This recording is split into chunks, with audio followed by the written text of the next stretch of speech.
Hello, salamu alaikum guys.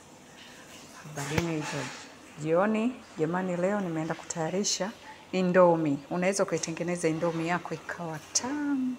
Hii ni indomie ya vegetable.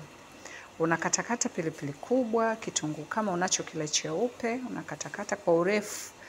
Unachukua na hizi ribs, unazikatakata, unakaanga jikoni. Ukishamaliza kukaanga unatia tomato paste kidogo. Unatia na ile ladha ya indomie.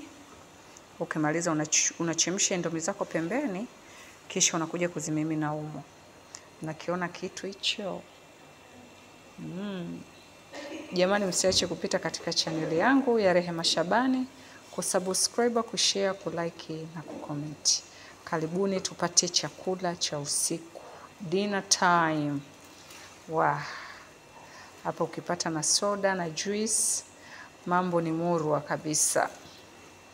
Asanteni sana, niko nawapenda sana, nawatakia usiku mwema. Bye.